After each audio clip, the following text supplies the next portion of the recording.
आपको पता है कि 5 साल से कम एज वाले बच्चों का भी आधार कार्ड बनता है? अच्छा। मैं गारंटी से बोल सकता हूं यार कि आपको नहीं पता होगा, बट ये जरूरी इसलिए भी है क्योंकि बहुत सारे स्कूल्स, इनफैक्ट जब आप पासपोर्ट बनवाने जाते हो तो वहां पे बच्चों के भी आधार कार्ड की रिक्वायरमेंट होती है।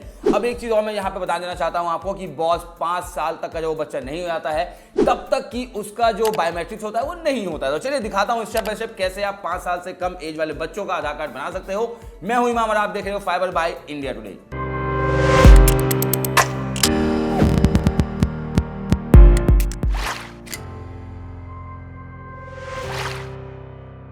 सबसे पहले आपको अपना ब्राउजर ओपन करना है और यहां पे टाइप करना है माई आधार और एंटर कर देना है। फिर जो ऑफिशियल वेबसाइट है वो ओपन हो जाएगी।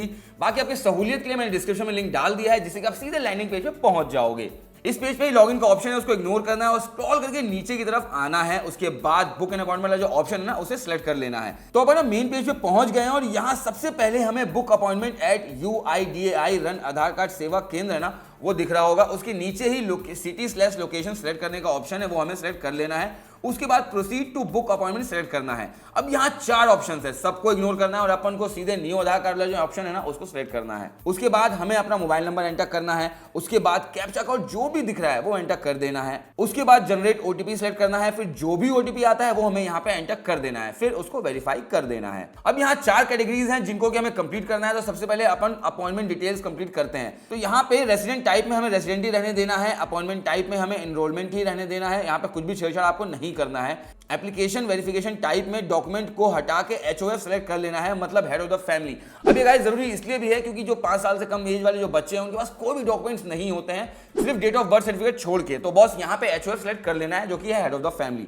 उसके बाद डेट ऑफ बर्थ में जाके जो बच्चे का डेट ऑफ बर्थ है ना वो हमें यहाँ पे डालना है। हमें अपने फादर या स्पाउस या किसी का भी डेट ऑफ बर्थ नहीं डालना है, बच्चे का ही जो डेट ऑफ बर्थ है वो यहाँ पे हमें एंटर करना है। अब स्टेट और सिटी एंटर कर देना है। उसके बाद आधार सेवा केंद्र जो भी आप चूज करना चाहते हो वो यहाँ पे कर लेना, उस पर हमें नेक्स्ट कर देना है। अब हम दूसरे कैटेगरी पे पहुंच चुके हैं और यहाँ पे हमें सारे पर्सनल डिटेल्स फिल करने हैं। तो सबसे पहले बच्चे का पूरा नाम, gender, date of birth proof, email ID अपना एंटर कर देना आप। तो अब यहाँ पे एक चीज आपको ध्यान रखना है कि बॉस जैसे ही आप डेट ऑफ बर्थ प्रूफ में सेलेक्ट करते हो ना तो यहाँ पे जैसे ही आप बर्थ सर्टिफिकेट सेलेक्ट करोगे तो यहाँ पे एक फॉर्म डाउनलोड करना है, फिल करके हमें जब हम अपॉइंटमेंट लेंगे वहाँ पे हमें सबमिट करना होगा। अब यहाँ पे हम ईमेल ID एंटर कर देते हैं। उसके नीचे ही हेड ऑफ द फैमिली के डिटेल्स फिल करना है। तो रिलेशन टाइप जो भी है वो सिलेक्ट कर लेना। मैं यहाँ पे फादर सेलेक्ट कर रहा हूँ। अब यहाँ फादर का नाम एंटर करना है, फादर का ही आधार कार्ड नंबर यहाँ पे एंटर करना है। रिलेशन प्रूफ में फिर से बर्थ प्रूफ सेलेक्ट कर लेना है हमें। अब यहाँ पे एड्रेस फिल करना है हमें। और एक बात, यहाँ जो केयर ऑफ है ना उसमें फादर का नाम फिल करना है। सारी डिटेल्स फिल करने के बाद हमें नेक्स्ट कर देना है। नेक्स्ट पेज पे एक बार वेरीफाई कर लेना कि जो भी हमने डिटेल्स फिल किए हैं वो सही है या नहीं है, उसके बाद ही उसको नेक्स्ट करना है। अब हम थर्ड कैटेगरी में पहुंच चुके हैं। यहाँ पे टाइम स्लॉट चूज करना है, अपने हिसाब से अपॉइंटमेंट बुक कर लेना और टाइम स्लॉट सेट करने के बाद फिर से हमें यहाँ पे नेक्स्ट कर देना है। तो अब यहाँ पे हम लोग 4th फेज में पहुंच गए हैं, 4th कैटेगरी पर, जहाँ पे अपॉइंटमेंट डिटेल्स हमें एक बार रिव्यू करना है। उसके बाद हम इसे सबमिट कर देंगे। तो जैसा कि हम देख रहे हैं सारी डिटेल्स हमारे सही हैं और यहाँ से अब हम इसको सबमिट कर देंगे। तो यहाँ पे एक पॉपअप आता है जहाँ पे हमसे बोला जा रहा है कि भैया जो भी आपने इन्फॉर्मेशन भरा है वो सही है या नहीं, तो उसको हमें ओके कर देना है। और ये हमारा देखो जो अपॉइंटमेंट है वो बुक हो गया है।